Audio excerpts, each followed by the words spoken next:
Hello everyone, welcome to my YouTube channel Smart Preparation to Success. This is Divya. So, last videoలో మనం TSPSC notification చూసాం కదా, and syllabus and exam pattern. So ఇప్పుడు strategy. Okay, మనం 120 days plan ఏంటి అనేది చూద్దాం. ఓకేనా, 120 days ఏంటి అనుకుంటున్నారా?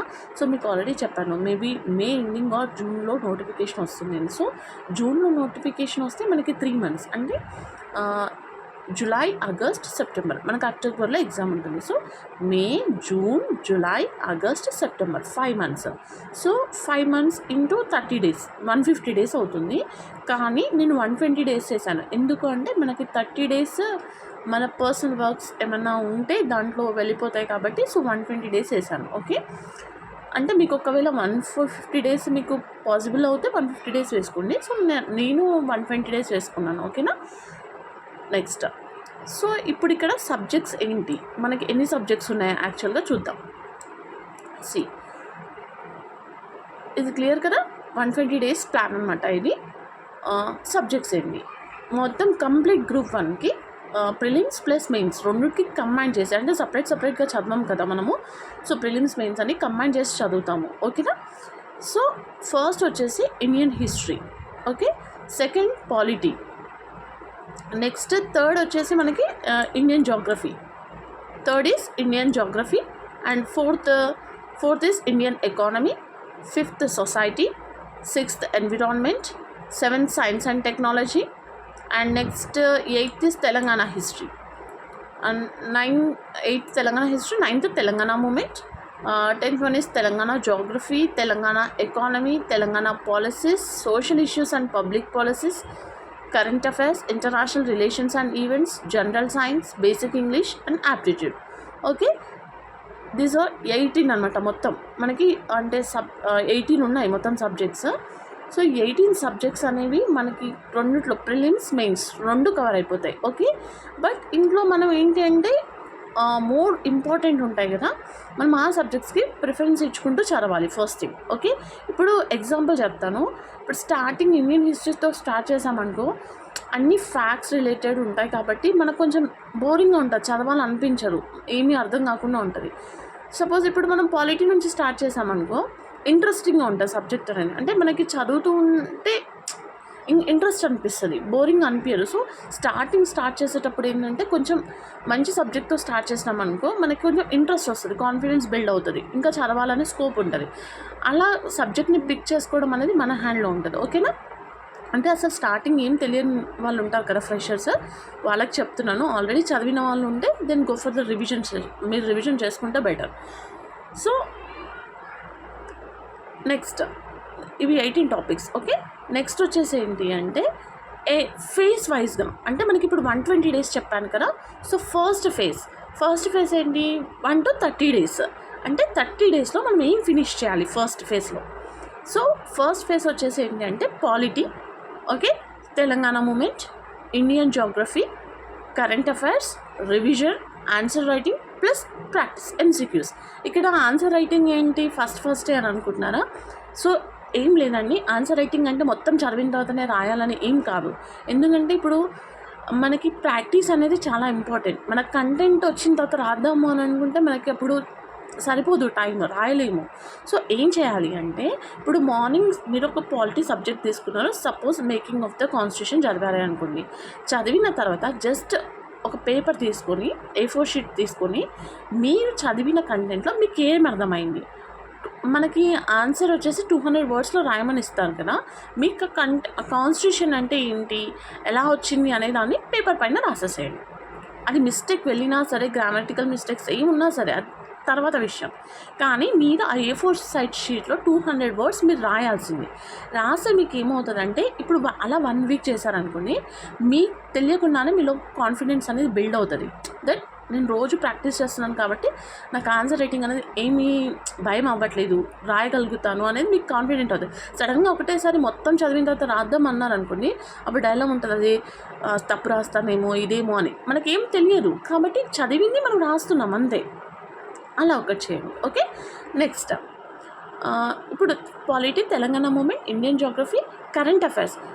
అంటే నేను చెప్తున్నానండి నా పర్సనల్గా. నేను ఇదివరకైతే చదివాను, ఏంటంటే న్యూస్ పేపర్ చదివాను, ఓకేనా. బట్ ఇప్పుడేంటి అంటే నేను కరెంట్ అఫైర్స్కి ఎలాంటి న్యూస్ పేపర్ నేను చదవట్లేదు. నేను జస్ట్ మ్యాగజైన్ చదువుతున్నాను, ఓకేనా. అంటే ఇన్సైట్స్ వాళ్ళది యూస్ చేస్తాను. నెక్స్ట్ మనకి ఏదైనా కరెంట్ అఫైర్స్ యూట్యూబ్లో చెప్తారు కదా, నేను అవి పిక్ చేసుకొని చదువుతాను, ఓకేనా. ఎందుకంటే ఇప్పుడు నేను అది పేపర్ చదివేటంత టైం కూడా నా దగ్గర లేదు ప్రజెంట్ అయితే. ఎందుకంటే నేను ఉన్నదాన్ని షెడ్యూల్ చేసుకున్నాను. సో స్టాటిక్ ఎక్కువ ఇంపార్టెన్స్ ఇద్దాం అనుకుంటున్నాను, ఓకేనా.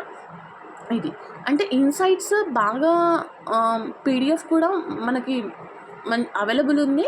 దాంట్లో మనకి ఆన్సర్ రైటింగ్కి యూజ్ అయ్యేటంత కంటెంట్ కూడా బాగుందండి. సో నేను అది యూజ్ చేస్తున్నాను, ఓకేనా. సో అంటే మీరు చదివితే ఓకే, నో ప్రాబ్లం. సో అంటే నా వరకు నేను చెప్తున్నాను, నేనైతే ఎలాంటి న్యూస్ పేపర్ చదవట్లేదు. సో రివిజన్ మనం ఎంత చదివినా, ఎన్ని అవర్స్ చదివినా రివిజన్ చేయండి మాత్రం వేస్ట్.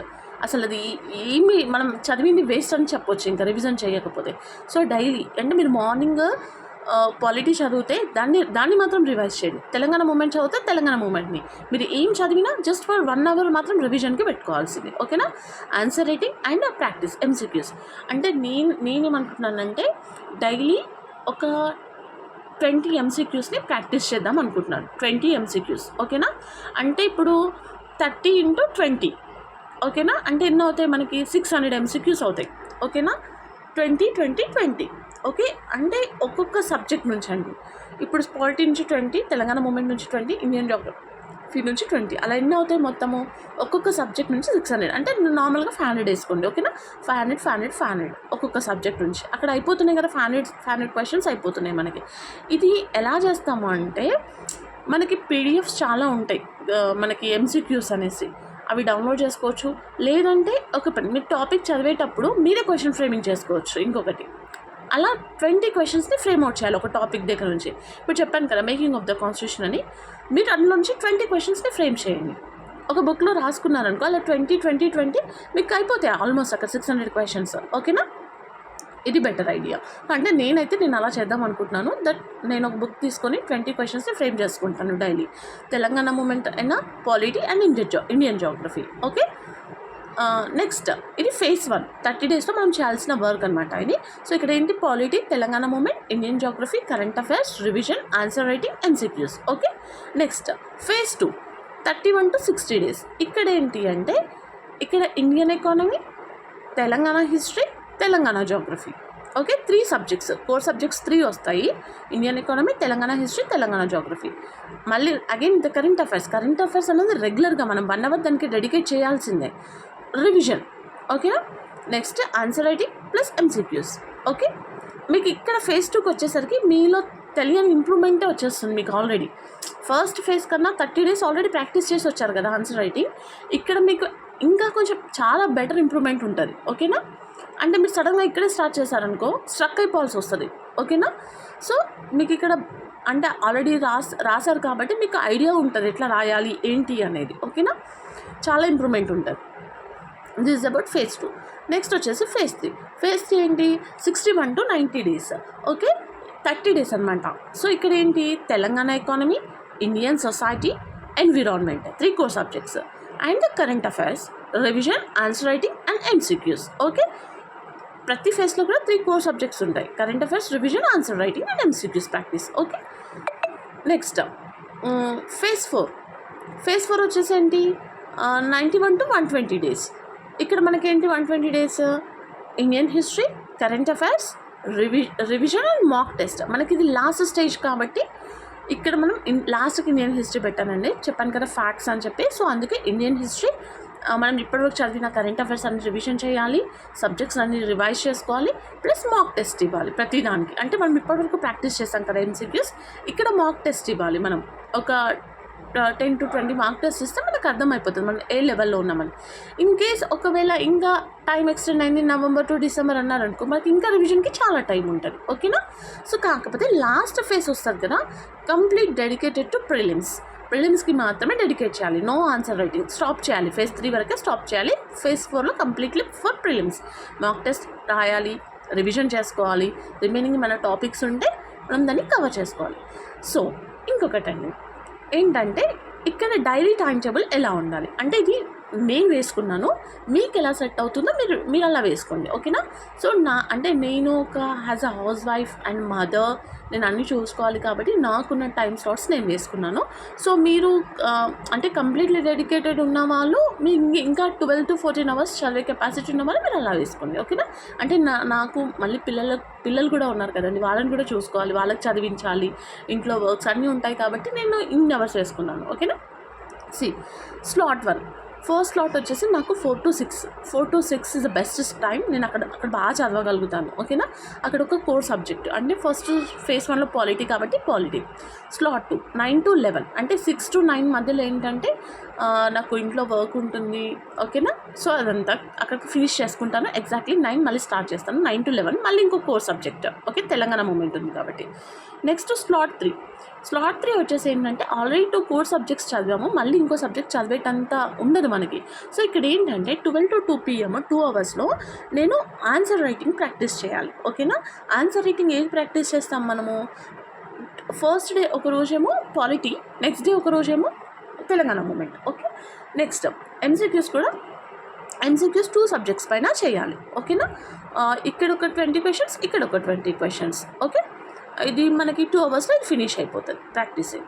నెక్స్ట్ స్లాట్ 4 5 to 7 మరి 2 to 3 3 to 4 4 to 5 ఏంటి అంటే మధ్యాహ్నం అక్కడ కూడా అంతే వర్క్ ఉంటుంది కాబట్టి అది స్కిప్ చేస్తున్నాను నేను. 5 to 7 PM. సో ఇక్కడ ఏంటి అంటే కోర్ సబ్జెక్ట్, మళ్ళీ ఇంకో కోర్ సబ్జెక్ట్ ఉంది కదా, ఆ కోర్ సబ్జెక్ట్ ఇక్కడ చదవాలి. Next slot 5 from 9 to 10 PM revision. నేను ఇప్పటి వరకు ఏదైతే చదివానో అది రివైజ్ చేసుకోవాలి. అంటే రివిజన్ మరి 1 అవర్ అంటున్నారు కదా, ఒకవేళ ఇన్ కేస్ నాకు 11 వరకు పాసిబుల్ అవుతే 11 వరకు రివిజన్ చేస్తాను. ఓకేనా? సేమ్ థింగ్ అండి, మార్నింగ్ అంతా చదివింది, నైట్ రివిజన్. ఓకే, ఇది నా షెడ్యూల్. మీకు ఒకవేళ 12 అవర్స్ కెపాసిటీ ఉందనుకో మీరు 12 అవర్స్ వేసుకోండి రివిజన్ కానీ ఇంకా ఆన్సర్ రైటింగ్ ఎక్స్ట్రా టైమ్, సబ్జెక్ట్స్కి కొంచెం ఎక్స్ట్రా టైం తీసుకొని ఏంటి. నాకు ఇంతవరకే అవుతుందండి నాతోని.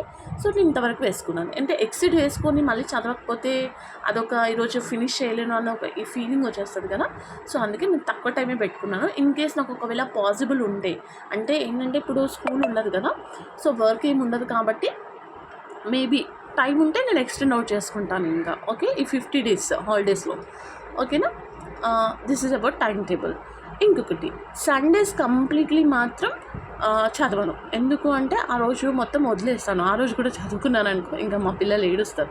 సో అందుకే సండేస్ వదిలేస్తాను. ఓకే, సండే అంటే చదవను అంటే మరి మొత్తం చదవను కాదు, just revision part, either general science కానీ ఒక 2 అవర్స్ అలా ఏదో 2 అవర్స్ కరెంట్ అఫైర్స్ రివిజన్ చేయడము, జనరల్ సైన్స్, ఇంటర్నేషనల్ రిలేషన్స్ ఉన్నాయి, పాలసీస్, అలా ఏదైనా సబ్జెక్ట్ ఇచ్చేస్తే అక్కడ చదివేస్తాను. ఓకేనా? అంటే ఇదే ఫాలో అవ్వాలని ఏం లేదు. మీకు ఇన్ కేస్ మీకు ఇంకా ఏదన్నా అంటే మీకు సెట్ అయ్యేలాగా ఉంటే మీరు అది వేసుకొని చదువుకోండి. ఓకేనా? ఇంతే అండి. ఐ హోప్ మీకు ఈ వీడియో హెల్ప్ అవుతుందని అనుకుంటున్నాను. Please like, share and subscribe my channel. Thank you.